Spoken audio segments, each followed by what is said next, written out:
Hi, నమస్తే. ఇదేంటో తెలుసా? గుర్తుపట్టారా దీన్ని? గుర్తుపట్టండి, చెప్పండి ఏంటో చెప్పాలి.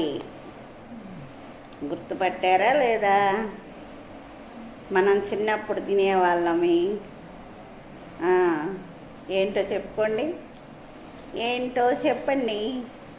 అదే అండి, తిమ్మిరి పప్పరమెట్టు.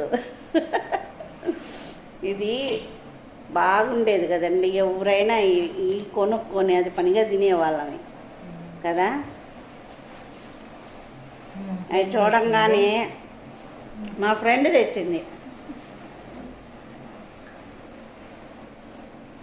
చూడంగానే చిన్ననాటి జ్ఞాపకాలు గుర్తొచ్చాయి.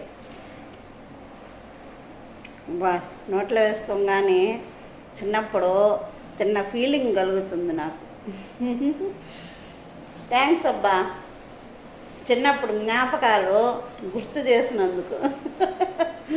మనం బడికి వెళ్ళేటప్పుడు, స్కూల్కి వెళ్ళేటప్పుడు, బడి అనేదిలే మనం. బడికి వెళ్ళేటప్పుడు మేము ఈ తిమ్మిరి పప్పరమెట్లు కొనుక్కొని నోట్లో వేసుకొని సపరించుకుంటా, ఆడుకుంటా, తుల్లతా.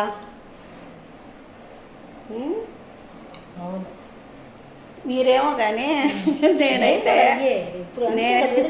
నేనైతే వెళ్ళే దారిలో సపోటా చెట్టు ఉండేది ఒకరింట్లో. చిన్నగా వచ్చేది, పెద్ద రూపాయి బిడల్లాగా. ఆ సపోటా చెట్టు కాయలు ఉండేది, చిన్న చిన్న కాయలు. బడి పోయేటప్పుడు ఆ చెట్టు మీద, ఆ గోడ మీదకి ఎక్కి ఆ చెట్టు కాయలన్నీ కోసేసేవాళ్ళం. ఇది దేనికి పనికి వచ్చేటి కాదు.